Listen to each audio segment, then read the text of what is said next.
Banjir masih menjadi salah satu masalah di Jakarta.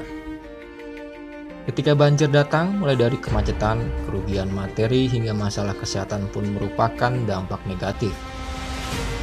Belajar dari pengalaman, Pemprov DKI Jakarta kini berbenah diri. Kalau boleh minta ya dikaruh. Mulai dari normalisasi saluran hingga kanal,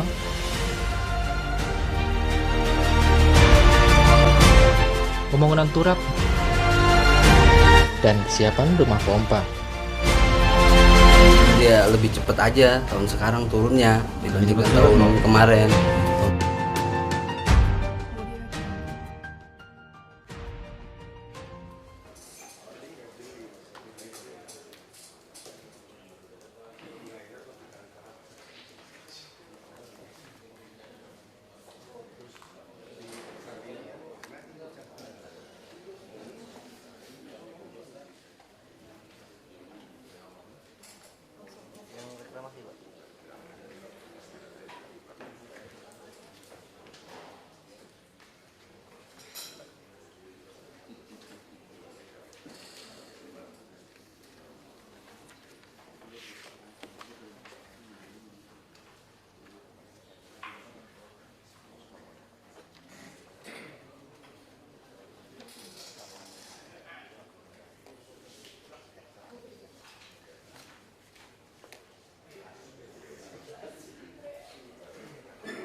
Assalamualaikum warahmatullahi wabarakatuh. Selamat pagi, salam sejahtera untuk kita semua. Yang sama-sama kita hormati Pak Gubernur dan Pak Wakil Gubernur, para deputi, wali kota, Pak Asisten, Bapak Ibu, serta rapat yang saya hormati. Untuk mempersingkat waktu, silakan Ibu Tuti update penyusunan RKPD. Hari ini masih berlanjut ya Bu, beberapa SKPD untuk diskusi. Silakan. Baik, terima kasih. Bismillahirrahmanirrahim. Assalamualaikum warahmatullahi wabarakatuh. Selamat pagi dan salam sejahtera bagi kita semua. Yang terhormat Pak Gubernur, Pak Wali, Pak Sekda, Bapak Ibu Deputi, dan Bapak Ibu sekalian yang saya hormati. Izinkan kami melaporkan progres penyusunan RKPD 2017 sampai dengan hari ini lanjut, di mana sebagaimana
berikutnya adalah kita jadwalkan pula sebagaimana arahan Pak Gubernur, supervisi online langsung di Pak Gubernur yang akan kita jadwalkan mulai tanggal 9 Mei sampai dengan 25 Mei.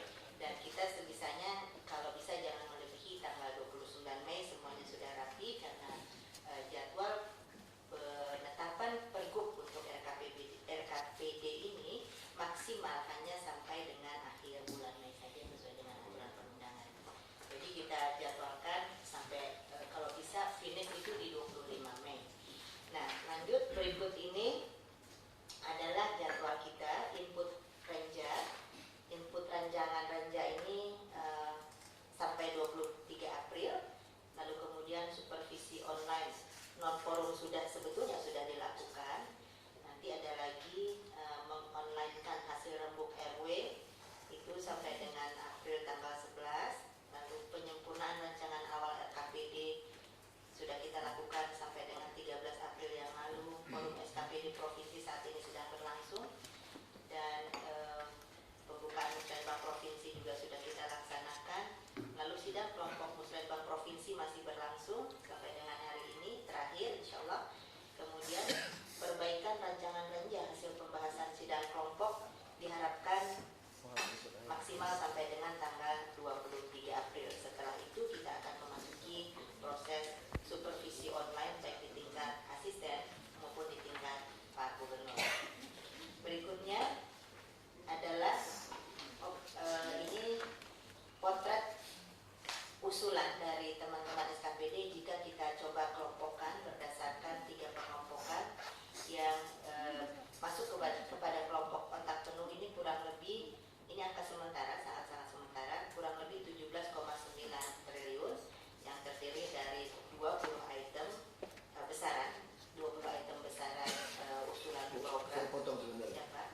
Kita ada rencana juga termasuk operasi pasar beras dan gula. Ini juga kita mau melalui KJP. Jadi operasi pasar kita itu bukan cuma pas dekat lebaran atau hari raya yang lain. Jadi mirip dengan daging. Jadi istilahnya gini, udahlah anak yang nggak mampu, bukan hanya kita tanggung sampai kuliah, sampai gizi makan pun kita urusin sudah. Jadi saya percaya setelah 5 tahun, 10 tahun, satu generasi kita pelihara.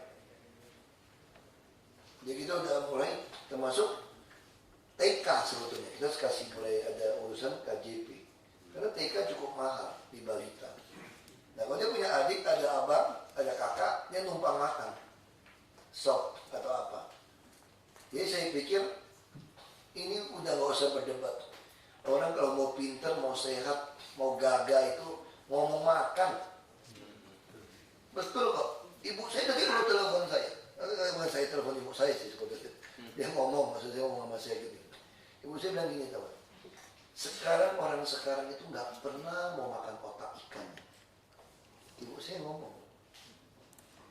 Ibu saya ngomong, kalian bisa itu sehat, itu cepat nangkap, mungkin karena dulu mama dari hamil itu makan otak ikan.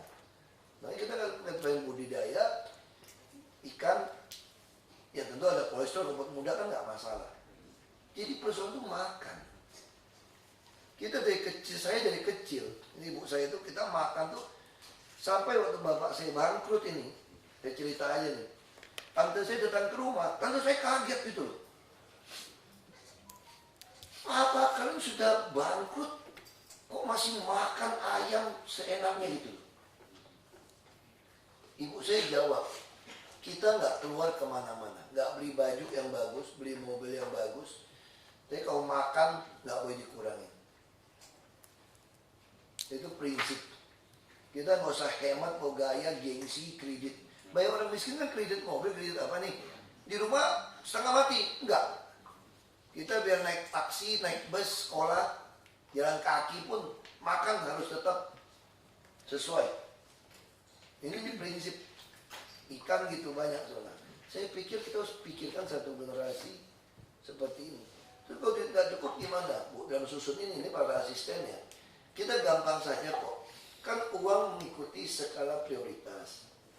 Bapak Ibu kalau lihat ini kurang prioritas, ini bisa ditinggal, habisin. Nanti, oh, satu SKP ini nggak ada kegiatan. Kayak pariwisata marah-marah. Ini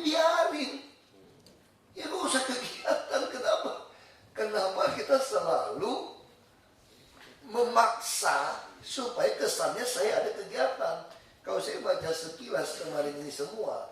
Semua SKPD ini masih menciptakan ada kegiatan. Karena bingung, masa aku nggak ada kerjaan? Paham nggak maksud saya gitu loh? Terus kemarin semalam saya baca yang tanda tangan KPI itu gitu loh. Tentu ada di Pulau Seribu.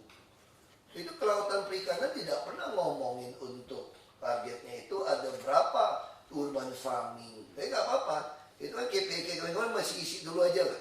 Saya belum terlalu mau ke pelajaran, nggak bisa saya tekan terlalu cepat. Saya begitu baca itu saya tidak bisa tahu kok. Kepala dinasnya nggak ngerti visi. Saya begitu lihat saya udah tahu. Oh dia nggak ngerti visi. Orang pajak juga harus saya lihat. Dia harus kan kejar kan gitu kan. Yang bayar pajak harus mendekati berapa gitu. Dia juga nggak pengarah ke situ.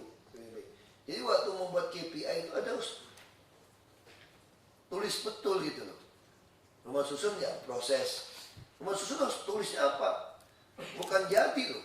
Tiap tahun 50.000 unit rumah susun akan saya bangun atau lelangkan dengan swasta. Itu tuh KPI Anda, rumah susun perumahan. Lalu karena Anda seperti itu, perlu nggak ngomong saya beli tanah? Nggak usah. Kalau Anda KPI Anda mau bangun 50.000 unit tiap tahun, bangun ya. Kan saya bisa. Jadi kalau tiap tahun bangun kan berarti tiap tahun akan ada. Sekarang belum. Anda butuh beli lahan nggak? Perlu nyari lahan nggak? Itu mah nggak usah tulis KPI. Anda mau cek lahan dari mana urusan Anda, saya nggak mau tahu. Yang penting ini, UMKM juga sama misalnya. KPI-nya apa? KPI-nya masih terdaftar dong semua PKL. Masuk rekening misalnya. Nggak apa-apa, ini cuma maksud saya tuh dari situ saya sudah lihat nggak ngerti. Kalau cuma mau bikin acara sosialisasi atau pelatihan dikit, nggak usah. Kegiatan kayak gitu nggak usah. Kayak misalnya tenaga kerja. Anda punya BLK gitu banyak. BLK Anda kenapa Anda nggak berpikir mau bikin jadi co-working place? Kayak di Belanda, aku cerita berkali-kali loh Bu Tuti. Jadi Bapeda Bu Tuti. Tolong kumpul anak-anak pintar di Bapeda. Kalau kurang tarik anak-anak magang deh, ikut. Anak magang lebih ngerti maunya saya. Anak magang tiap 3 bulan. Jadi Bapeda itu jadi otak saya, ngarahkan mereka. Jadi bukan Bapeda itu maksudnya, bukan cuma nunggu. Jadi nunggu cuma koreksi. Ini namanya sinkronisasi, saya nggak mau. Bapeda langsung ngajar tahu. Kenapa saya bikin template? Sebenarnya template itu tujuannya itu apa ya? Sebetulnya gini loh. Saya sadar dia nggak mampu, kok kasih contekan. Harusnya bikin template semuanya SKPD. Nah kalau lebih tepat lagi, siapa yang gantiin fungsi saya? Bapeda. Nah Bapeda kan dengerin rapiin asisten. Nanti begitu lihat itu sudah tahu, saya maunya kemana. Saya ngomong, terus nelayan mau dipindahin misalnya. Nanti KPI-nya ngomong, bahwa kampung nelayan jadi. Kampung nelayan jadi, apa aku langsung jalan. Sekarang saya tanya, orang kritik kita, misalnya sekarang Kominfo. Apa KPI-nya? Dia masih tanggung jawab untuk memberikan keterangan yang benar. Bisa mengcounter berapa berita yang menyesatkan. Misalnya berita menyesatkan itu apa? Sejak reklamasi maka ikan-ikan di Teluk Jakarta jadi tidak ada tangkapannya. Nenek lu di zaman dulu juga kagak ada ikan tuh Teluk Jakarta. Kalau Teluk Jakarta ada ikan udah lama kaya raya orang Jakarta.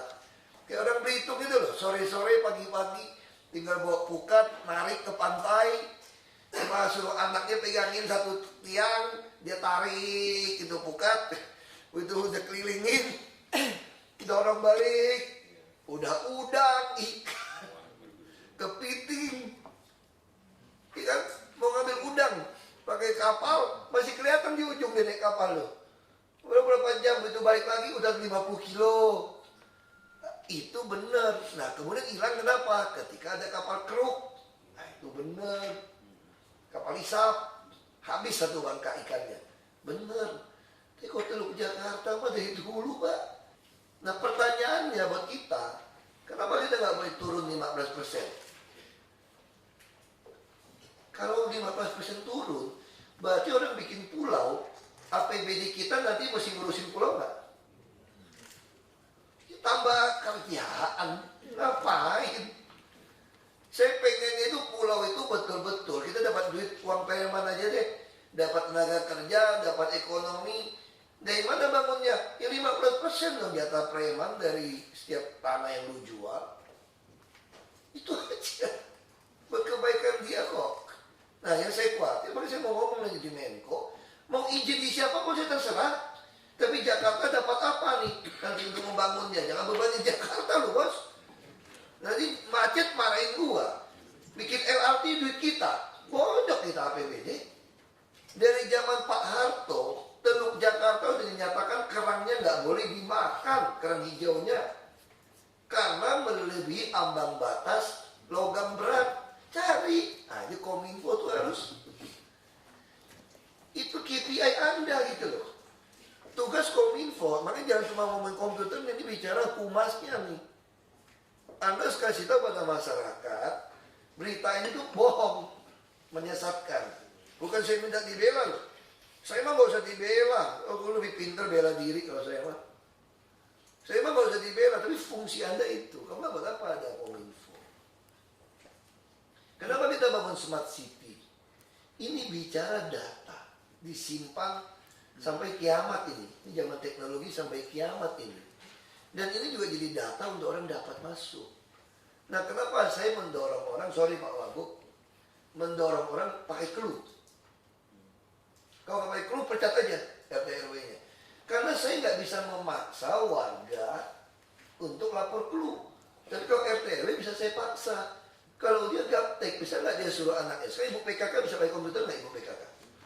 Jago, banyak ibu PKK pakai komputer. Kita lagi dorong PKK mat. Dari pagi sih saya baru bilang, PKK nggak ada uang nih beli komputer, beli sistem untuk mereka dagang. Lu mau berapa? Aku kasih. Untuk PKK mat, bikin surat. Saya keluarkan dari uang operasional. Supaya PKK dagang kan Mendagri nggak kasih duit lagi. Nah kenapa clue itu penting? Karena begini, kita tuh dapat data Pak Setiaji. Jadi siapapun jadi gubernur ganti saya, dia betul dia bisa tahu, oh, karena clue berdasarkan GPS lokasi. Jadi kita bisa keluarin dengan anak-anak bikin aplikasi, oh wilayah ini keluhannya lebih banyak ini. Oh wilayah ini lebih banyak TBC. Wilayah ini lebih banyak HIV. Wilayah ini lebih banyak demam berdarah. Wilayah ini sering tergenang. Kita langsung bisa tahu lurah mana kerja nggak kerja. Kayak sekarang, saya bilang Pak Manggala sama Selatan, Pak Tri semua. Kita kalau udah berhenti hujan, coba perhatikan ya. Kalau habis kemarau, begitu hujan pertama, tergenang di mana-mana. Kenapa? Sampah. Kenapa minggu malam kemarin tergenang gitu banyak lokasi baru? Termasuk di depan TVRI. Kenapa tahu nggak tenggelam Pak? Sampah. Karena Sabtu malam Minggu banyak pameran orang buang sampah. Nah lurah harus tungguin. Begitu hujan, sampah itu kan terbawa air masuk ke yang rendah. Ada lubang tali air, pasti dia akan cari lubang tadi. Tersumbatlah. Terus jangan jawab saya, sekarang sudah surut Pak. Hanya 2 jam Pak. Saya nggak mau dengar kalimat itu. Karena Jakarta setengah jam tergenang pun macet habis. Itu cuma gara-gara sampah. Coba Bapak Ibu perhatikan. Nah saya tahu dari mana. Kan laporan BPBD kan keluar petang. Nah itu gunanya laporan yang sistem teknologi. Kalau SMS saya SMS balik kepada dinas. Terus dia nggak respon, saya ingat nggak? Nggak ingat. 1000 lebih SMS. Saya coba kalau clue. Saya langsung tahu orang ini nggak kerja. Pak Setiaji saya punya handphone kan ada. Ini Pak Wagub dikasih saja. Saya langsung tahu lurah mana yang nggak respon. Kalau RT RW nggak bisa, panggil anak buah dong. Ada sekretaris, ada staf RT RW kok. Apa sih yang susah cuma laporan gitu? Enak aja bayar gaji ke dia. Itu juga sama Pol PP. Ada Pol PP yang ngeluh nih Pak di tingkat kelurahan Pak. Anak buahnya lapor di kecamatan terus nggak pulang-pulang. Itu alasan Pak. Kamu nggak bisa ngurusin anak buahmu cuma 2-3 orang jadi kepala di kelurahan, pecat aja Pak. Bukan kita kejam ini, karena sistem. KPI, kita mau jalankan Permen ini. Nah ini kelihatan pegawai, bisa contoh. Apa yang akan terjadi Bu Tuti waktu menyusun anggaran? Ada SKPD, UPT memang nganggur. Karena kegiatannya nggak perlu, nggak penting banget, nggak prioritas. Nganggur. Terus PNS itu mau ngapain? Di BKO kan saja, boleh nggak mereka yang ngurusin Dukcapil? Cuma form doang Pak ketik kok. Sekarang Dukcapil terus mau minta tambah orang. Saya nggak mau lagi ya. Tolong Pak Aspem semua. Saya lihat ini SKPD ini mulai konyol nih sekarang nih rata-rata nih. PNS yang males diamin. Dia tahu yang kerja itu namanya PPSU, PKWT, PHL, minta tambah terus. Ini tolong nih biro-biro semuanya. Saya tanya, ibu-ibu, bapak-bapak yang udah malas-malas di kantor, bapak tahulah semua, nggak usah ngomong. Yang udah nggak ada kerjaan, boleh nggak sih? Udah lu malas, masih sama dapat gajinya kok. Maksud saya lakukan ini, saya masih baik hati. Untuk yang cuma ngurusin KTP digaji 13 juta sebulan, top lah. Baik hati loh saya. Panggil PHL cuma 3,1, udah senang minta ampun. Maksud saya kenapa nggak mau 13 juta ini untuk dipindahkan ke mulai menggantikan PHL. Misal contoh, aku nggak mau jemur-jemur jadi Polantas ini. Ada jadi Satpol PP, aku nggak tahan jemur, aku udah tua nih. Oh, nggak apa-apa. Tetap kamu di Satpol PP dan di Dishub. Tugasnya apa? Plototin CCTV, bos. Saya di tata air nggak bisa nih. Kau jemur-jemur, nyampul-nyampul di tata air, di Bina Marga. Plototin CCTV. Anda tinggal pegang radio, lihat orang mencurigakan. Anda juga bisa ditaruh di Monas. Plototin CCTV di Monas. Digaji 13 juta loh kalau dikerja sesuai cuma duduk doang. Lihat orang mencurigakan, dia tinggal kontak radio. Tolong Pol PP di pojok sana. Ada orang mencurigakan. Kita semua bisa 6.000 CCTV. Kalau satu orang plototin 10 CCTV, saya butuh berapa orang? 600. Sekarang apa yang diajuin Kominfo? Pak, 600 kita udah ikut PHL lagi Pak ya. Untuk plototin CCTV. Pasti begitu jawaban saya. Oh saya nggak mau. PNS yang malas yang suruh plototin. Dia harus buat laporan. Kalau di titik itu terjadi apa-apa, dia nggak lapor, berarti dia tertidur atau sedang main BlackBerry. Atau lagi WhatsApp atau lagi ngapain lah. Dia mesti tungguin di situ. Sesuai jam kerjanya berapa jam. Bila perlu kalau 600 orang, kita butuh 2 shift, saling ganti, atau 3 shift, 1.800. Ya toh, 1.800 orang kerja butuh istirahat 15 menit. Maka tiap 2 jam dia mesti ganti. Berarti dari 1.800 Anda tambah lagi kira-kira 600. Jadi ada selingan 15 menit, 20 menit, dia jenuh, dia mau sholat selingan. Dan semua bila perlu yang nungguin CCTV double. Semua orang protein CCTV double. Berarti kalau 1.800 langsung 3.600 orang. Ini ngajuin PHL lagi nih Pak. Hati-hati Pak, saya nggak mau Pak. Nah lalu RT RW. Ini Pak, saya nggak tahu maksud Pak Wagub apa. Di media ditanya tadi oleh wartawan. Saya tanya Pak Wali Kota, tiap minggu masih ada gotong royong kerja bakti nggak? Masih. Semua lurah masih.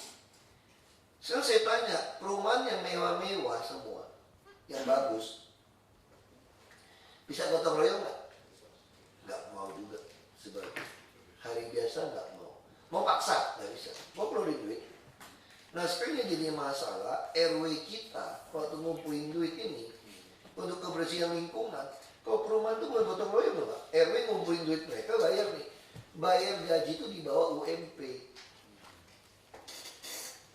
Makanya kita harus ambil alih. Saya udah bilang berkali-kali loh Pak, ulang ini. Makanya saya mau KPI itu juga masukin. KPI itu bisa tambahin angkanya nanti kita dibikin. Targetnya itu kita ngomong, masukin. Ya sama kayak dulu kita kinerja itu loh. Dari Rapim dia kerjain atau enggak. Kalau dia rapin dia nggak kerja sesuai deadline, harus sudah potong. Lalu nanti si Ayu kasih tahu si Puri bikin kayak gitu. Itu KPI sudah ada tanda tangan. Tapi ada faktor poin minus. Misalkan kita perintah di sini, minggu depan yang mulai jalanin di aspam ya. Saya minta ini diberesin aspam, jalanin. Kalau dia nggak jalanin, potong 20%. Jadi KPI yang ada langsung minus 20%, bisa kayak gitu gitu loh. Karena rapim ini instruksi tertinggi, kita boleh berdebat di rapim. Ya sekarang bisa nggak orang kaya disuruh nyangkulin depan rumahnya? Nggak bisa, mereka lebih sering bayar. Tapi bayarnya jangan ke RW dong sekarang. Langsung masuk rekening kita. Nah pegawai RW, kalau RW bilang saya sanggup, saya beresin lingkungan saya. Oh silakan, Anda terima uang itu. Kita bilang sama warganya, ini kalau keluhan kotor lingkungan kamu jangan nyalain kita ya.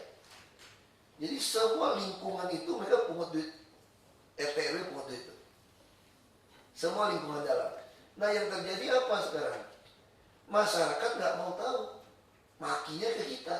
Nah saya tanya Pak Wagub, kalau masyarakat lihat ada sampah numpuk di lingkungannya hanya gara-gara pegawai RW yang digaji RW pulang kampung, Lebaran kagak ada di lokasi, siapa yang mau beresin? Kalau tambah PPSU, mau bikin busuk itu sampah, siapa yang mau beresin? Si lurah, kalau kita nggak suruh beresin, suruh asset manager dipecat. Lurah kalau nggak ada orang nggak sanggup juga, PPSU terlalu dikit. Nambah PPSU terus, bukan penyelesaian masalah, karena si RW mengut duit dia kantongin terus. Saya tanya sama warganya, Anda milik dikelola kami atau kelola RW Anda? Tanya. Kalau ada yang saya mau kelola sendiri, tanda tangan. Kalau ada laporan ini kotor, tanggung jawab lu. Lu gotong royong di situ tiap hari.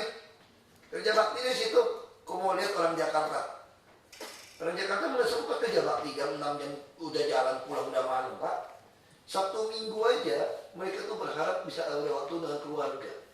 Sekarang nggak usah jauh-jauh, kita ke gereja saja. Kalau di kampung saya ke gereja bubaran, makan bareng, ke pantai bareng. Jakarta mana mau? Semua cepet-cepet udah punya agenda masing-masing. Ya saya udah jawab ya Pak Wagub, kita yang wartawan, saya jawabnya, saya nggak tahu, mungkin Pak Wagub nggak seperti itu maksudnya. Wartawan yang salah. Termasuk PPSU. Bukan seperti itu Pak. Maksud saya adalah banyak warga di kampung-kampung ketika PPSU itu mengutin sampah, dia itu duduk-duduk, nggak mau bantu, nggak ada kepedulian gitu loh. Nah maksud saya kalau mereka bersinergi dengan PPSU semakin cepat. Masalahnya gitu memang itu pertanyaannya gini Pak Wagub. Anak kita belum bisa makan. Saya butuh babysitter dulu, pelan-pelan ngajarin dia makan. Atau paksa dia bisa makan baru saya cari babysitter. Sekarang masyarakat Jakarta itu udah begitu egois. Aduh bener. Kita nggak bisa ngarapin dia gotong royong, baru kita yang penting orang Jakarta gampang sama orang Jakarta. Duit. Ya artinya apa? Kalau kamu mau saya bersihin PPSU di sini kampungmu nih, tolong ya uang bulanan RT RW masukin ke kas daerah. Berapa? Terserah lu. Yang lu sekarang mainnya berapa? Itu kencang itu Pak. Saya pengen Juni ini harus mulai. Tapi kalau dia nggak mau gimana? Gak apa-apa. Pilihan. Masih ada 6 ini Pak. Coba Pak. Ya. Karena ada beberapa RT RW nggak suka. Sebab uang dikumpulin RT RW itu nggak pernah pertanggungjawaban yang jelas. Termasuk di barat banyak RT RW itu jual lapak itu Pak. Toko-toko di atas jalur hijau. Karena kenapa? Salah kita. Kita belajar. Kita bikin loksem. Di atas jalur hijau. Di atas trotoar dulu. Di atas saluran. Itu yang akhirnya semua orang nyontek. Dulu kita ciptakan itu, kita juga nyolong, jualin kios. Saya percaya lah, kalau pejabat tidak nyolong, bawah tuh nggak berani nyolong. Kita ngajarin dia nyolong. Ya susah. Ya ini tolong, dia tolong ini, asisten, Bapeda. Ibu harus tahu yang mana yang bulan saja nih Bu, saya udah tahu mana yang prioritas kok. Apa tadi yang saya ngomong prioritas? 50.000 rusun. Anti. Kan saya bilang, kan ada orang juga suka ngeles. Saya gak ada uang Pak, gak bisa bayar rusun Pak. Oh udah gampang, gue tanggung hidup lo. Tapi gue taruh lo di panti deh. Tinggal di situ. Kan gak bisa hidup. Langsung stres dia. Saya dulu jadi Bupati Belitung Timur, menghayal mau bikin tambak. Udah hayal bikin tambak juga pusing, duit gak ada, jualnya jauh. Sekarang Pulau Seribu, Anda kalau bikin tambak, ada turis gitu dekat. Saya dulu mau promosi wisata setengah mati Belitung. Sampai ada si Anda Hirata ketemu buku, terus suruh borong. Semua ke Pak Dinas. Kalau mau ke Jakarta, gua gak mau tahu. Ini buku bagus, boleh baca nih, Laskar Pelangi. Sampai semua Gramedia lu borong semua.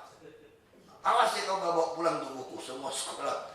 Begitu borong langsung, kan buku gitu banyak. Kalau Anda nggak bikin dia jadi bestseller pertama, siap. Memang bukunya bagus.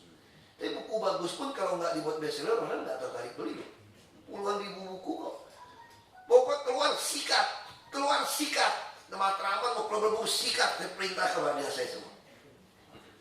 Kenapa? Karena si itu dia ngomong, si Riri Reza. Pokoknya kalau di buku bestseller akan buat film katanya. Di Belitung. Jadi itu ceritanya. Makanya saya bilang sekarang, ini bicara Kominfo seperti itu. Karena baik energi soal ini, Pulau Seribu Anda harus habis-habisan. Bikin tambak udah saya ajarin SOP-nya. Saya tanya, sebetulnya nelayan kita tuh dari mana sih sebetulnya? Lebih banyak? Kayak Tegal, Indramayu. Banyak juga nggak punya KTP kok. Nah yang udah tinggal di sini punya KTP, dia mau budidaya, Pulau Seribu tuh bisa jadi laku Pak. Tinggal di rusun, jadi Pak nggak maaf kalau tunggu anggaran susah, minta siapa bangunnya. Satu pulau, bikinin dulu rusun nelayan, bawahnya agak pelongin untuk taruh kapal atau bengkel buat pukat. Terus di sekitar pulau tuh budidaya. Dan terus apalagi Pak Bupati, saya mau harga jual barang di Pulau Seribu persis harga Jakarta. Caranya gimana? Hubungin food station yang kebutuhan pokok, hubungin yang lain, ngangkat pakai kapal, semua kapal dinas, semua kapal kita yang tidak mau bayar rupiah per mil itu ngangkut barang nggak bayar. Dan semua KTP pulau naik kapal nggak usah bayar. Siapin dia punya kartu semua. Nah kalau seperti itu ekonominya pasti naik dong. Angka kemiskinan turun nggak? Sebetulnya angka kemiskinan turun bukan gara-gara kita naikin tuh nggak. Kebutuhan hidup layaknya yang turun. Sehingga begitu dia turun, orang miskinnya juga. Orang miskin di sini nih, tadi di sini dia turun nih kebutuhan hidupnya nih. Jadi otomatis ada sejumlah orang yang sudah di atas mencapai kebutuhan hidup layaknya. Itu cara berpikir otak penuh gitu. Paham nggak? Sekarang kalau kita, sekarang Bapak pejabat ini, sekedar fotokopi perlu ciptakan kopas lagi nggak? Nggak perlu. Fotokopi sendiri di meja. Tapi ada kerja apa sekarang? Kayak Pak Mawardi saja bilang, itu birokrasinya itu kebanyakan orang, dia ngomong berapa kali. Surat semua langsung masuk meja saya, itu kan ketika yang penting. Itu pun saya sudah minta tolong dibuat inaska, sebenarnya nggak usah bawa tuh, buat inaska apa? I-disposisi. Inaska juga penting, Bu. Inaska harus bikin. Saya nggak mau ada siluman, perda siluman, pasar siluman. Setelah APBD siluman ada pasar siluman. Nggak mau lagi kita kayak gini. Bapak bikin loh Mbak untuk siapkan. Dia biaya fotokopi hemat, waktu fotokopi hemat. Tolong ya wali kota, anak buah Bapak banyak yang nggak bener loh. Apalagi yang banyak-banyak yang di staff kan banyak buang tuh Bapak tuh Pak. Banyak nggak masuk tuh. Pecat aja udah, buang aja PNS. Terlalu banyak. Saya ingin PNS itu ramping, tapi gajinya gede. Jadi di mana target saya? Kenapa Inggris misalnya, Malaysia, Singapura, Australia, mereka bisa maju negaranya. Kenapa PNS-nya bisa profesional, nggak main politik? Kalau sekarang main politik, ya udah aku nggak dapat jabatan. Kalau gubernurnya baru, gua dukung berhasil, gua masih dapat jabatan. Itu rusak. PNS itu ada harusnya siapapun gubernur, Anda tetap hebat. Gimana cara bikin Anda hebat? Di Jepang, kenapa hebat? Ini cerita ini fakta Jepang nih. Toyota hebat nggak? Lexus hebat nggak? Honda hebat nggak? Semua insinyur hebat-hebat. Apa di Toyota dan di Lexus? Enggak. Semua insinyur lulusan terbaik pasti di pemerintah. Kenapa? Digaji lebih mahal, lebih bangga. Lalu, kalau itu semua tinggal yang bodoh dong yang di swasta. Enggak dong, kan pemerintahnya ramping. Paham nggak nih? Pemerintahnya ramping sekali ini. Karena saking rampingnya, dia dapatkan best of the best. Best of the best ini, dengerin bahasanya nih. Berarti yang sisa masih the best. Nah, saya mau ciptakan siapapun kerja di Jakarta ini. Orang ngiler jadi PNS DKI. Bangga gue PNS DKI. Gaji gue gede. Dan gue memang pintar banget, makanya gue bisa masuk. Saya bisa bertahan di posisi itu, memang gue pintar kok. Ini harus diciptakan. Jadi orang semua mau ngincar kerja sini.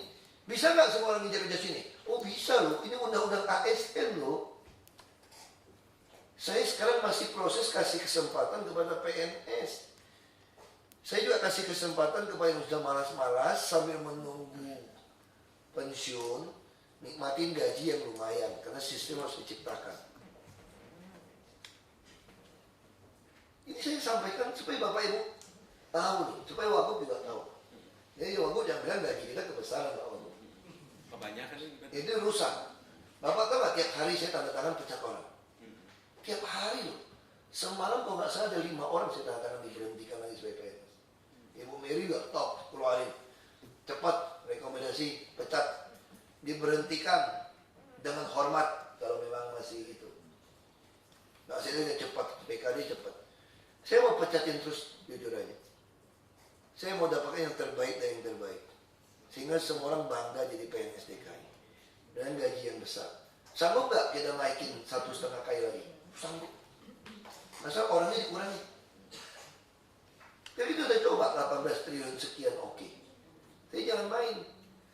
Yang lain kontrak individual. Kalau sampai kurang orang yang di lapangan yang kasar. Itu yang dilakukan oleh Filipina, Australia, Jepang. Semua Singapura yang kerja kasar lapangan itu adalah kontrak individual. Bukan PNS. PNS cuma kontrol. Pakai CCTV kontrol doang dilihatin. Nah sekarang saya coba, bisa nggak orang-orang tua yang malas-malas misalnya? Bisa kerja di kelurahan dia lagi. Atau dekat kotanya, dekat dia. Ngapain? Plototin aja Pak, CCTV. Plototin saja. Clue, lihat personil dari Disub kemana. Perlu nggak Disub diawasin? Perlu kan? Kan 24 jam sedang di lapangan. Masa dia masih bayar honorer lagi ngawasin dia? Nah sekarang kita lagi mau dorong lagi sertifikasi. Kita udah bilang sama Disnaker, tolong nih asistennya nih. Saya ulang-ulang nih bicara otak nih. Maksud saya gini Pak Peda, Anda harus berpikir seperti yang saya pikir. Jadi saya nggak mau cuma sinkronisasi nampung nih Pak Peda. Enggak. Pak Peda ngarahkan. Kita maunya ini. Yang bikin RPJMD saya siapa? Pak Peda. Harus tahu. Saya nggak mau yang rutin-rutin. Kadang-kadang mohon maaf ya. Profesor yang diundang datang bikin buku RPJMD pun belum tentu saya suka. Saya pengalaman. Kenapa? Mereka gunakan cara berpikir kepala daerah yang versi lama. Saya nggak mau. Saya waktu bikin RPJMD jadi bupati, berantem sama dokter-dokter yang diundang. Ribut di DPR. DPRD, karena paripurna DPRD kan dikuasai 55% fraksi PBB. Dia bilang, dia ganti judul saya. Visi saya. Visi saya itu menghasilkan SDM yang tangguh dengan sumber daya alam yang ada. Nggak bisa, itu terlalu ngambang dia bilang. Jadi visi mana yang nggak ngambang? Ini lebih nggak gampang. Jadi kan Belitung Timur kota wisata yang aman, damai, tentram, kira-kira gitu. Yang kayak kita lah, menjadikan kota Jakarta, kota megapolitan yang tertata rapi, yang dengan aparat yang penuh melayani. Kenapa masih gitu saya bilang? Karena masih terukur. Oh kalau itu belum terukur. Yang punya saya terukur. Mana terukur? Pak, ribet sama dokternya. Oh lupa nama dokternya. Oh ketawa aja. Kamu pernah dengar IPM nggak? Indeks Pembangunan Manusia. Pernah lah? Itu angka sakret. Nah SDM yang tangguh saya terjemahkan itu tadi. Sekolah berapa lama, otak penuh, perut penuh, hidup berapa lama, dan daya beli. Angka bos tiap tahun. Dan angkanya bisa saya survei IPM. Bisa nggak kita minta survei IPM itu per kelurahan? Bisa. Nah itu harus visinya tuh ke. Tinggal kita pikir, perlu nggak sih survei per kelurahan?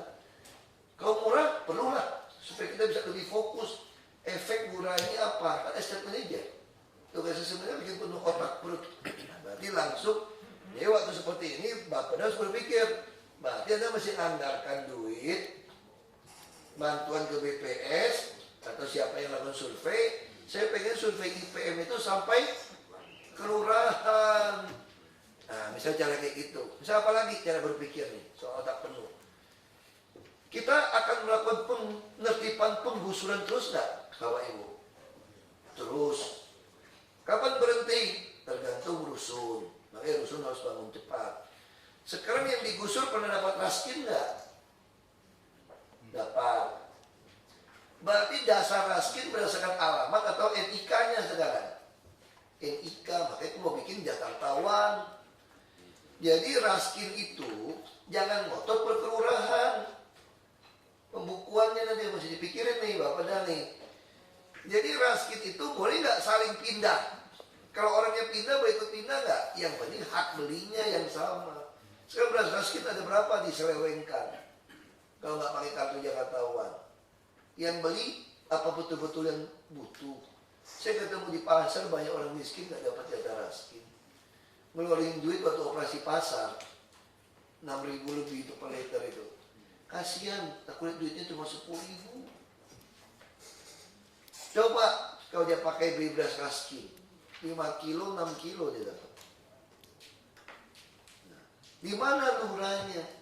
Sementara laporan bilang beras raskin kelebihan, nggak ada yang nebus. Teriak-teriak minta duit lagi transport macam-macam. Nah, kayak saya mau ubah. Nah, itu ubah ini masuk ke Biro Ekonomi, Asisten Ekonomi. Kenapa food station? Saya bilang mau import. Bila perlu nanti beras raskin kita yang kerjain untuk KJP. Duitnya dari mana? Bayar raskin 8.500 kilo jadi cuma 3.000 kilo bisa gitu ya. 5.000 siapa yang subsidi? Dinas Kelautan Perikanan yang baik. Langsung ini juga efek harga beras kebutuhan pokok akan turun. Jadi kita balik ke seperti zamannya Belanda yang memberikan suplai bahan pokok kepada seluruh pegawai. Sehingga yang lain mau jual nggak bisa mainin harga. 15% saja Anda kuasai pasar, orang udah takut. Ini akhirnya inflasi kita, gubernurnya ketua tim pengendali inflasi daerah loh, TPID. Anda jamin nggak Pak Adi turun nggak kira-kira inflasi kalau dengan cara seperti ini? Turun. Dan kita juga bukan cuma sekedar turunin inflasi. Anak-anak kita makanan cukup nggak di rumah? Berbagai ada ikan, ada empang. Jadi saya dorong juga Pak Wali, ada empang, ada manapun, piara bawang. Bukan bawang aja, ikan nila gift. Itu bandel tuh ikan itu. Ini proteinnya tinggi. Pembibitan, di mana ada target coba? Dinas Kelautan Perikanan punya visi nggak? Kalau ada target berapa tambak, berapa embung yang piara ikan air tawar. Jadi kenapa saya cerita ini semua? Kan dasarnya gini, Bapak harus berpikir. Kita saya ulang-ulang terus, framework yang besar, bukan hanya otak, perut, dompet. Tapi yang lebih besar lagi, secara filosofi saya katakan, target kita adalah membangun manusia. gedung, jembatan, jalan, apapun itu, ini bagian untuk melengkapi target kita. Jadi harus pikirin semua. Gimana caranya murah supaya lu bisa makan ikan gratis? Lu taburin banyak ikan di situ, bos. Bikin danau yang besar-besar. Semua orang bisa mancing. Lu kudu mancing kecil, mancing emaknya gimana tuh? Gampang, taruh Satpol PP, dibuat peraturan. Ikan di bawah 0,6 kilo nggak boleh diambil, balikin lu. Awas lu, catat lu yang mancing di situ. Ya, orang udah jadi induk ikan udah jadi 6 kilo, 10 kilo jadi induk. Nggak boleh lo. Induk ikan yang betina lo mesti lepasin. Bisa kita atur kayak gitu, Pak? Bisa. Oh, tapi ngawasin danau gitu gede, pusing. Pasang CCTV, bos. Taruh lagi mak-mak yang malas, bapak-bapak, kakek-kakek yang malas tuh, pelototin tuh. Lo bisa lihat nggak, itu pancing naik ikan gitu gede. Lo tinggal berapa pasang speaker.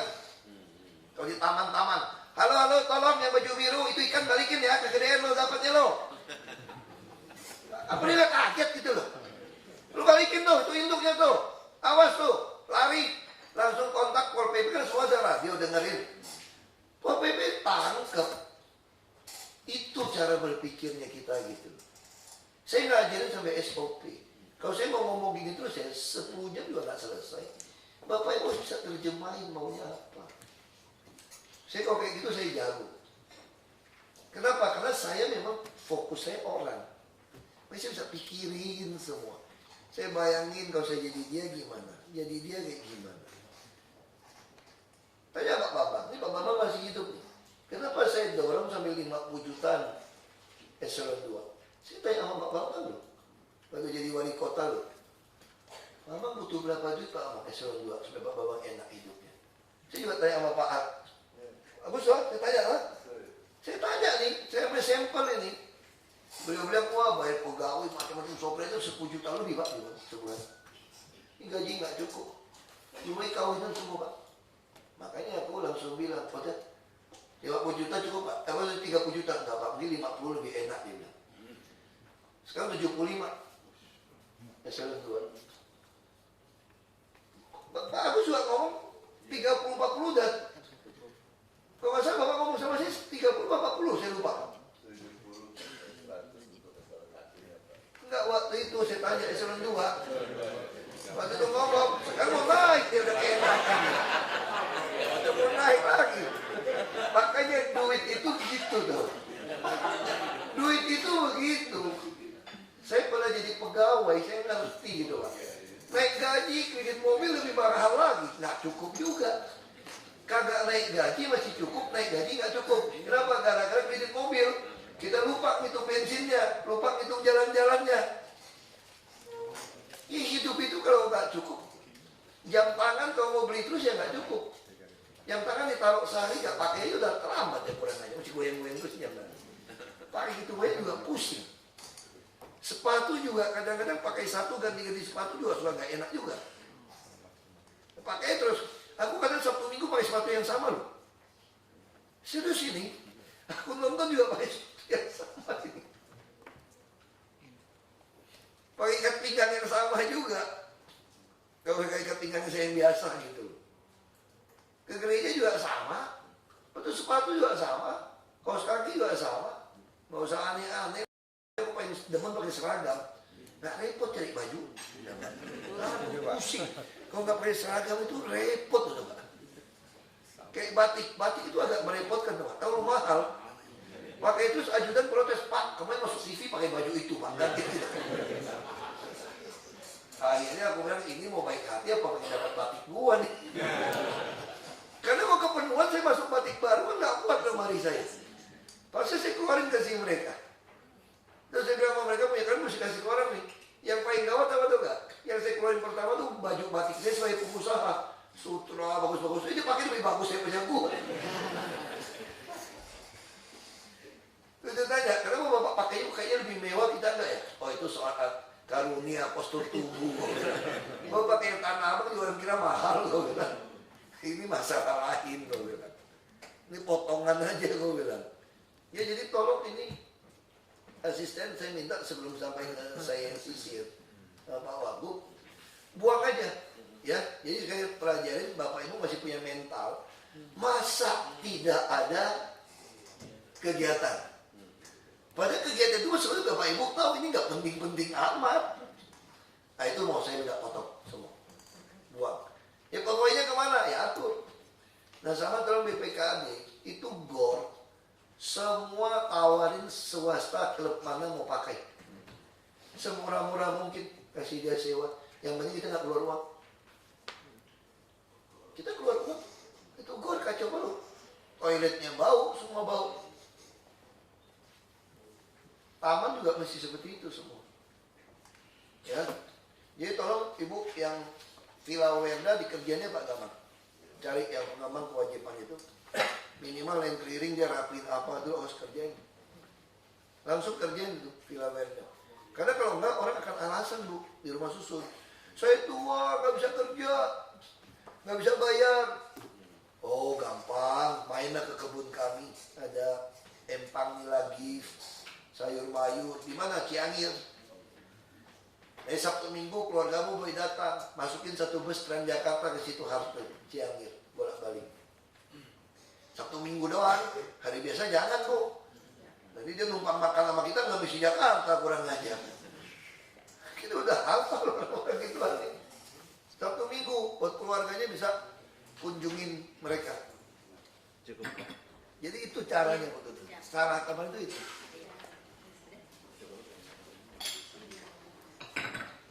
Minggu ini ya, bapak-bapak asisten sisir semua.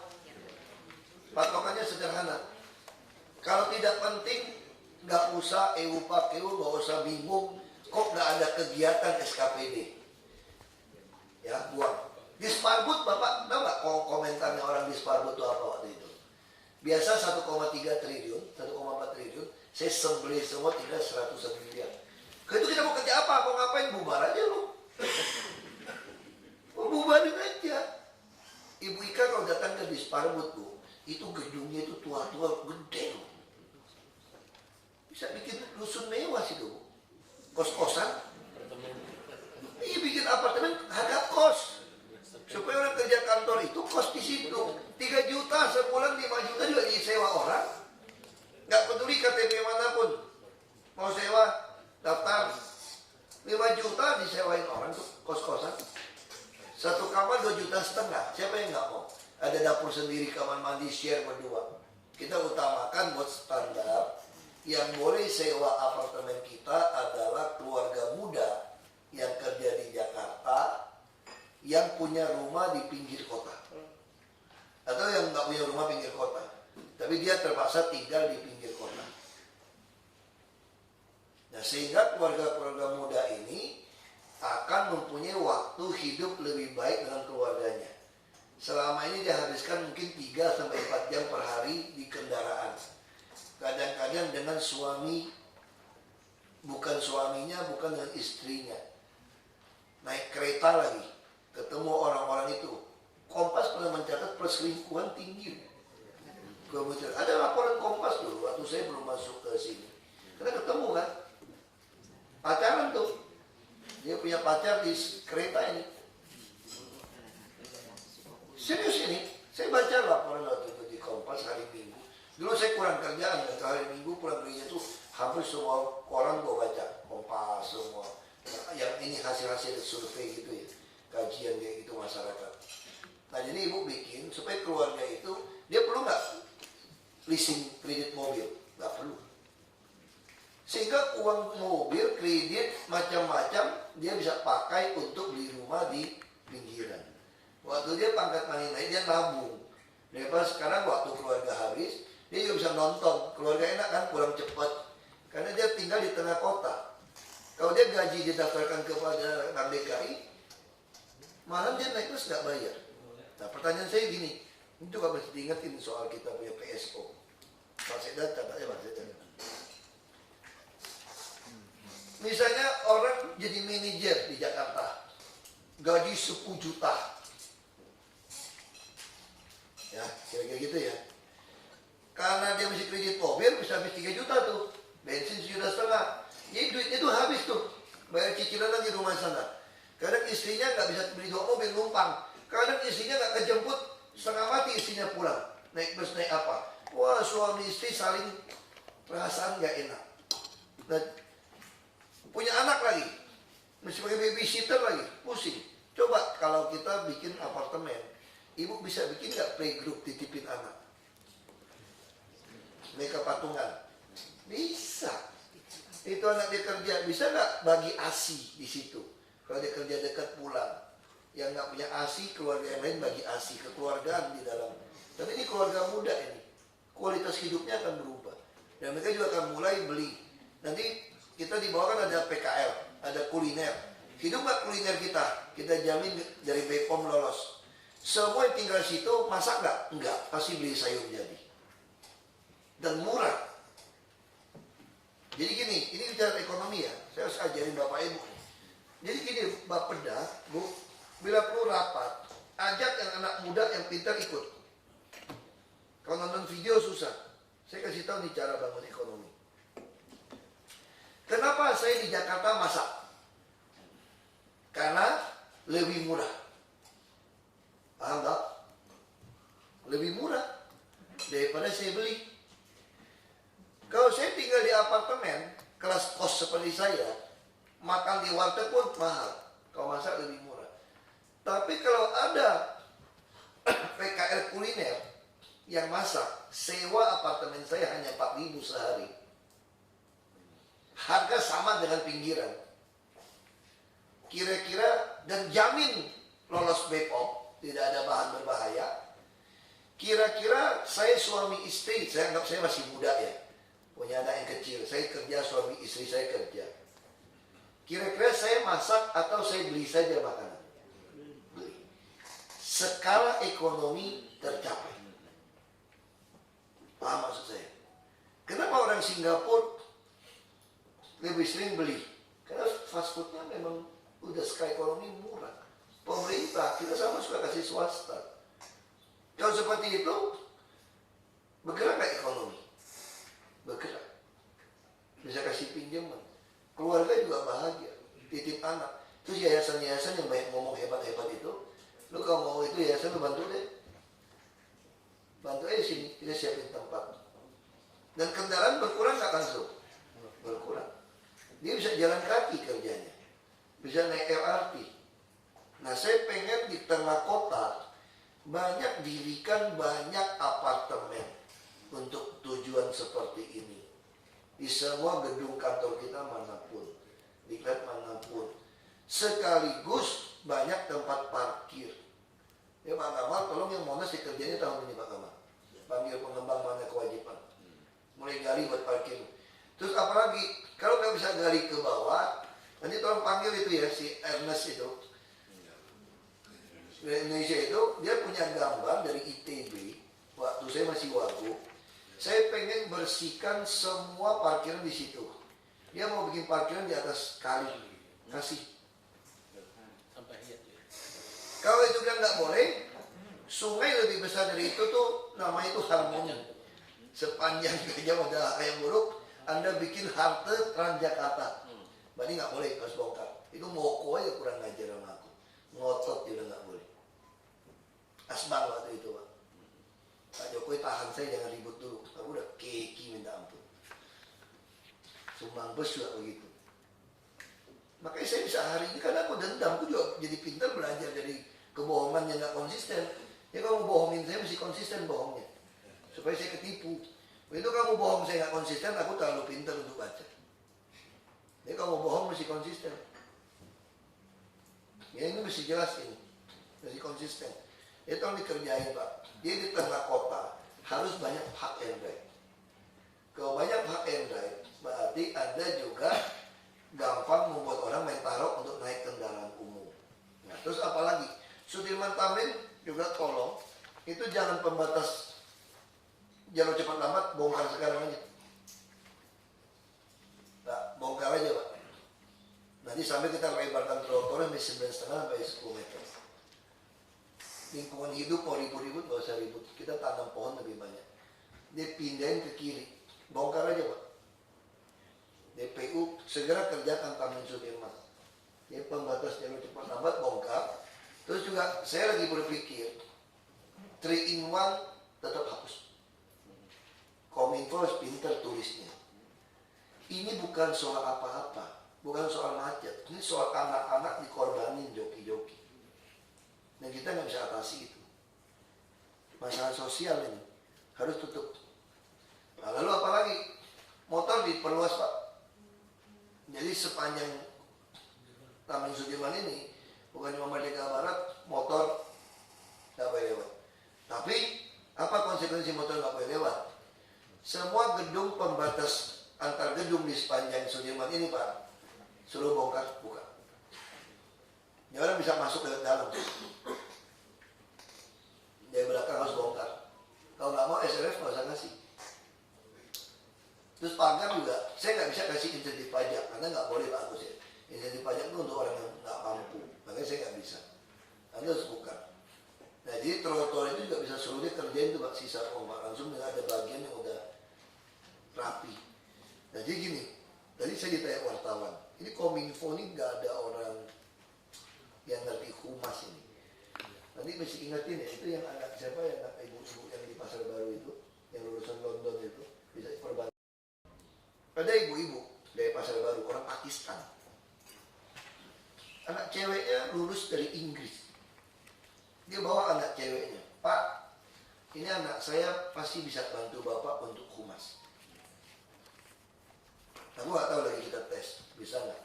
Maksud saya humas Bapak nggak kuasai ilmu kehumasan.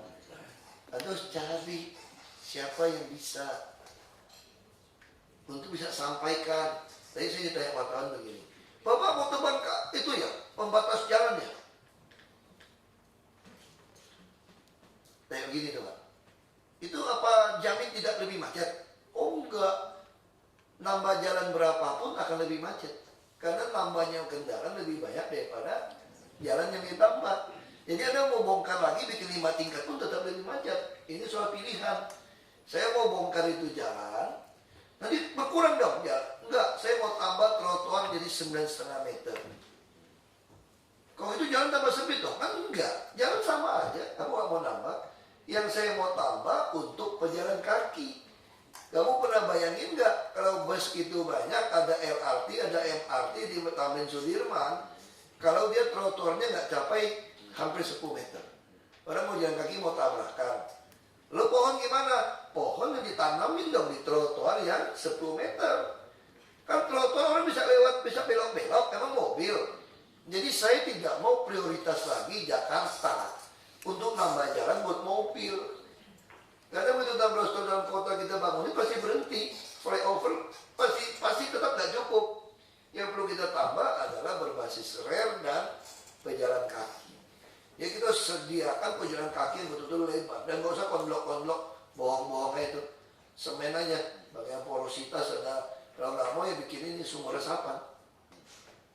Di semua semen, trotoar ada cerukannya, got kecilnya itu sumur resapan. Sumur resapan, sama tuh. Daripada pakai konblok, bawahnya semen, dibohongin kontraktor. Dia nggak mau turun, nggak ada guna. Nah, jadi model itu harus kita mulai pikirkan. Ya Pak Wali, saya minta seluruh kampung Anda itu keusahakan ada trotoar. Jadi kalau sampai ada got itu tutup. Kemudian aku ke Jagakarsa, ngeri aku lihat itu samping. Itu motor kalau salah sedikit masuk nyebur ke got. Kenapa nggak ditutup pakai semen? Jadi kayak gitu Pak Wali ya, kalau datang ke kampung. Ini aku lagi berpikir aku mau kasih uang operasional ke lurah nih, supaya kekawinan rajin nggak dia tuh semua lurah itu. Dan ada kawinan semua kampung, jadi semua warga mau menikah di kelurahan Anda wajib datang. Percaya sama saya lah, kalau dia mau jadi DPRD langsung kepilih. Dengan handphone, gua kasih duit lagi buat ampaunya, enak kan? Makasih loh. Tapi sambil jalan, liatin itu got-got mana yang terbuka, yang mau ditutup. Kamu mau masuk partai apa urusan Anda, aku nggak mau campur. Aku nggak mau urusan. Nggak perlu kampanye buat saya juga, nggak boleh. Mau jelekin saya juga nggak apa-apa kok. Saya mah santai aja kalau sama kamu kerja bener. Lurah mau kampanye nggak pilih saya juga nggak apa-apa. Wali kota juga nggak apa-apa. Saya mah santai aja kayak gitu.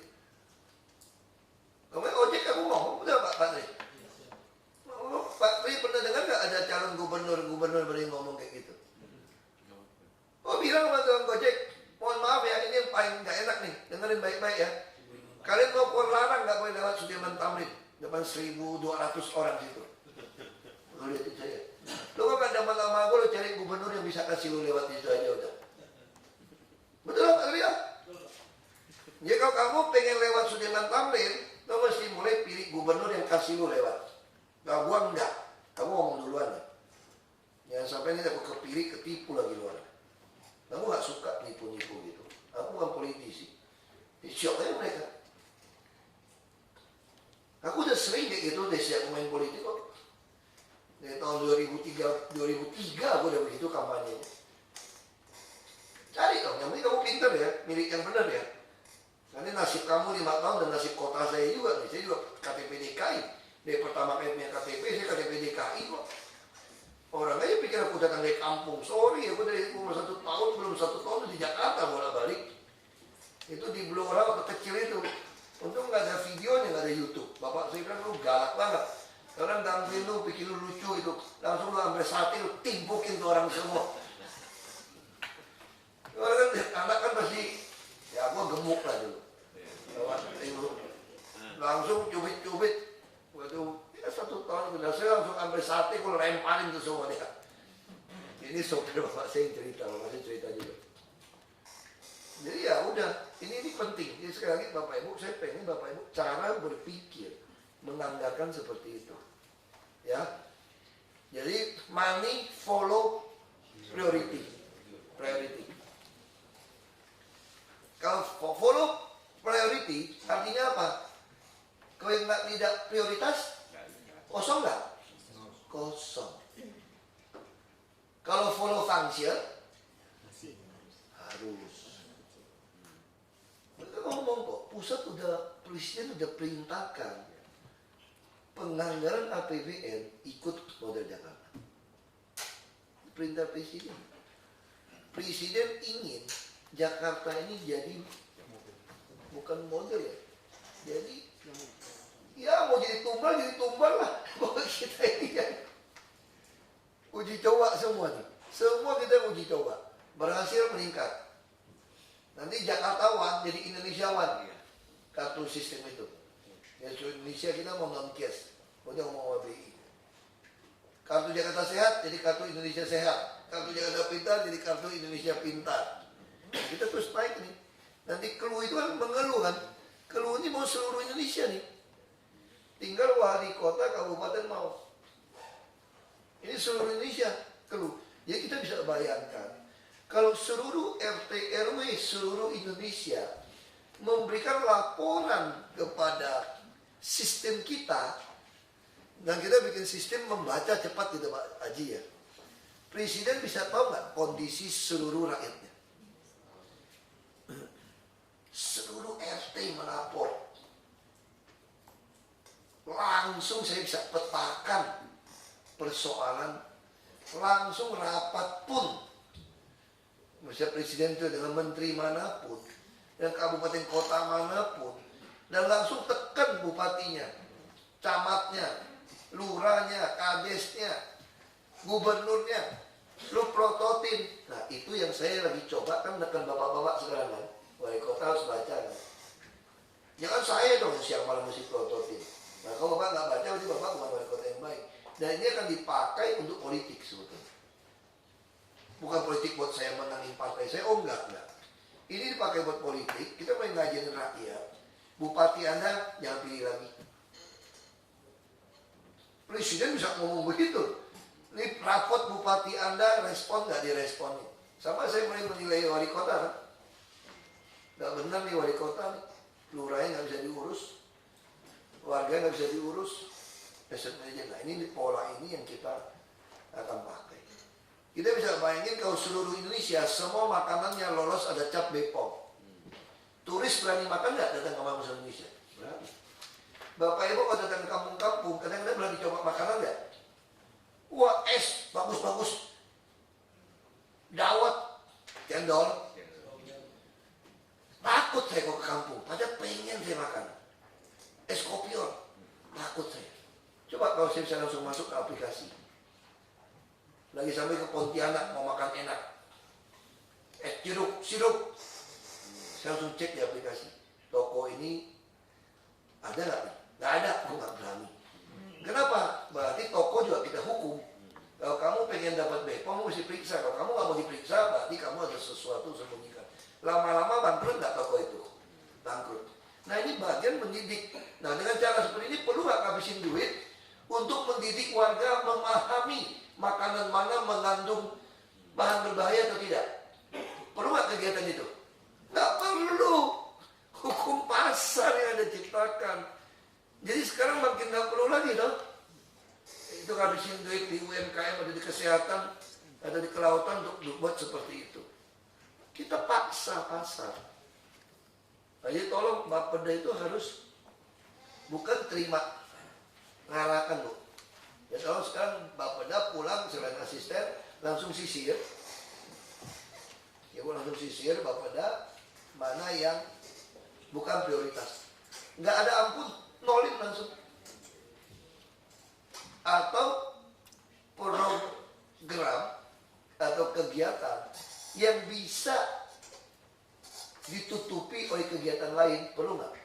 Nggak perlu. Atau kegiatan yang swasta bisa lakukan, asal kita bantu saja. Atau dengan membuat aplikasi saja, langsung swasta yang mendaftar buat kita. Perlu nggak? Nggak perlu. Nah sekarang saya lagi berpikir gini, nanti tolong Pak Mawadi pikirkan. Ini tolong kru pikirin nih. Supaya aku langsung terinspirasi lihat ojek itu banyak tau nggak? Ini 1.200 gojek keliling kemana-mana tau nggak? Gimana caranya supaya dia mau foto kondisi jalan kita, sampah ada di mana? Lagi nggak ada penumpang, lagi nggak ada kerjaan. Dia nggak mau dong, mau bayar 10.000 satu, wah kepenuhan, bonyok saya. Aku punya kepikir nih, kita bikin door prize tiap bulan. Hadiah handphone sama TV. Jadi yang boleh ikut undian yang sudah pernah lapor minimal 1 hari 1 kali. Iya dong? Jadi kalau ada 1.200 ojek, 1.200 laporan masuk. Mobile lagi dia. Jadi kalau RT RW belagu pecat aja udah masuk RT RW. Banyak penduduk sama pakai ojek sama ibu-ibu. Jadi semua ojek. Ya kan? Kita bisa kerjasama sama Gojek nih. Gojeknya dulu untuk tambahan buat dia gitu. Ya nanti Grab, Bike apa semua boleh. Kita bikinnya beda. Jadi ada syarat. Minimal 1 hari harus lapor 1. Makanya setelah 1 bulan, ini diundi tiap bulan. Ya santai-santai saja lah, 10 handphone gitu Pak Mawandi. 10 atau 20 handphone per wilayah kita bagi. Misalnya masing-masing wilayah, ya katakanlah 5 handphone atau berapa, ya 25 lah handphone. 44 kecamatan. Tapi kan dia naik motor belum tentu per kecamatan. Dia keliling wilayah. Dan dia bisa keliling semua tembus wilayah kan. Gak maksud saya cuma pengen bagi supaya si tukang ojek bisa dapat, lihat aja kondisi duit kita. Saya yakin dia akan buat laporan. Nah dibuat sistem, lapor 30 baru boleh ikut undian Pak. Kalau RT RW kalau saya ikut undian, kan dia sudah dapat yang uang bulanan itu. Nanti kita buka, kayak begitu. Yang masuk ke laporan gitu ya. Jadi kayak gitu tuh, pikirin, ulang pikirin, lihat pikirin. Saya yakin kalau Bapak Ibu tiap hari kerjanya hanya mikirin orang, pasti tercipta otomatis. Pasti tercipta. Dulu waktu saya kecil diajarin bapak saya gini teman. Kalau ketemu orang langsung tanya udah makan belum? Karena nggak semua orang makan. Lama-lama kalau kita di jalanan kita lihat orang-orang miskin, kita harus pikir dia kira-kira kerja apa ya? Gimana nolong dia ya? Nah sama, saya dikirimin meme yang baik dari adik saya kemarin. Ada 2 ibu muda, masing-masing bawa anak. Lalu melihat tukang sapu di jalan.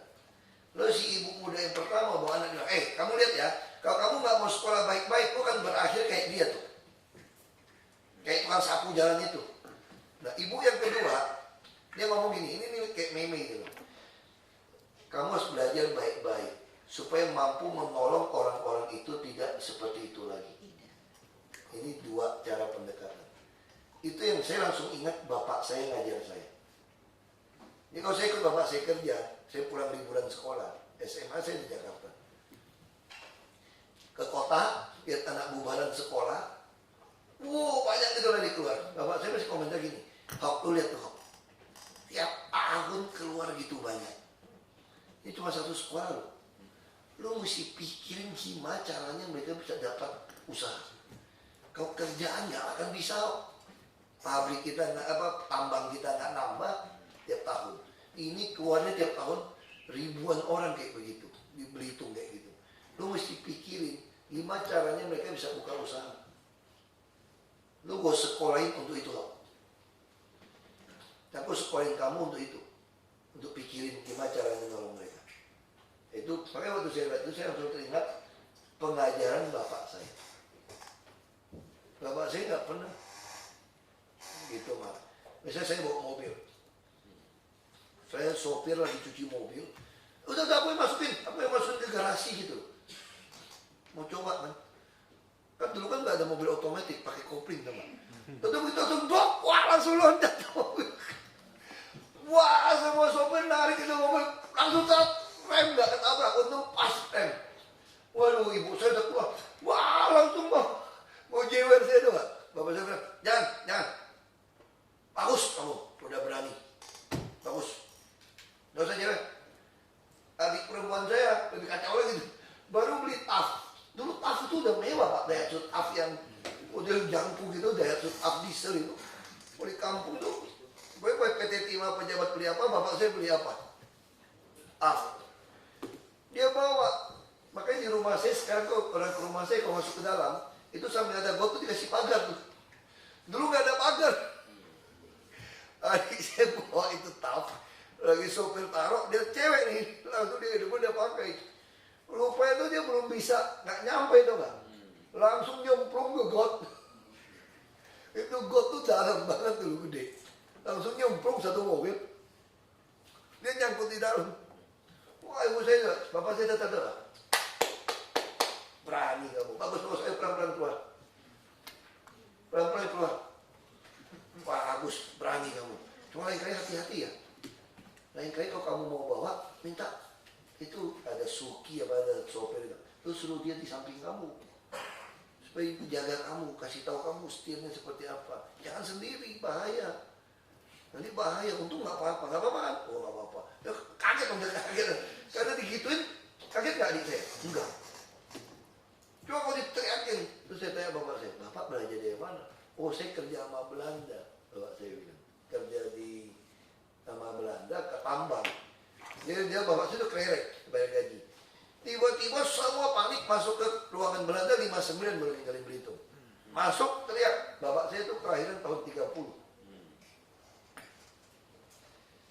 Dia kerja sama Belanda, jangan ada tower air kan.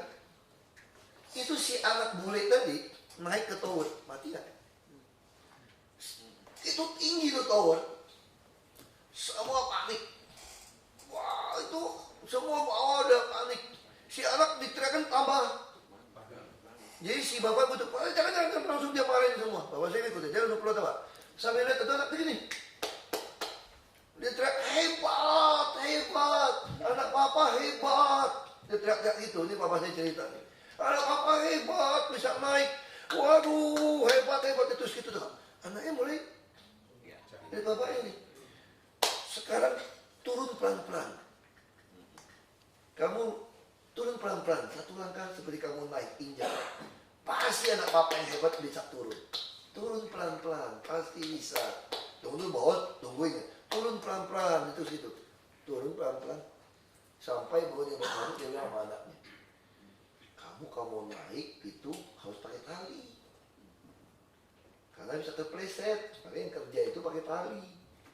Nah, papa bilang kamu hebat, kamu ini berani loh, lebih hebat daripada yang dewasa yang kerja. Cuma kita harus keamanan.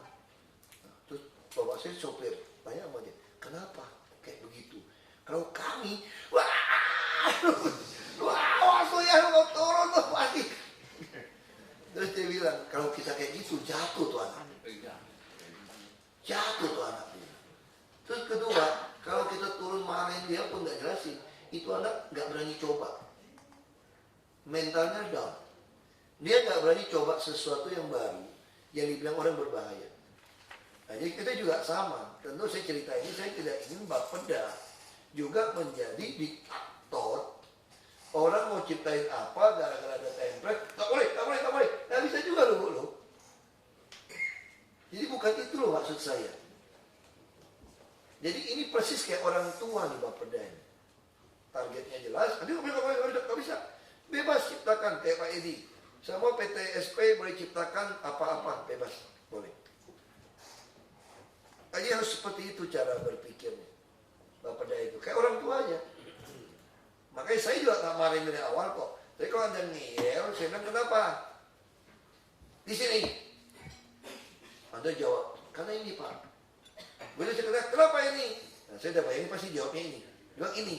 Saya udah tahu saya kejar ini pasti dia balik ke sini. Balik marah saya. Karena sebelum Anda jawab udah saya bayangin. Pasti dia ngeles dari sini ke sini. Sini pasti sini. Sini ke sini. Benar, ya ngamuk aku. Dia lebih baik kalau nggak ngerti tanya sama saya. Ngomong. Bilang Anda nggak ngerti salah. Saya lagi mau ngajarin. Jadi kalau Anda ngeles sama saya,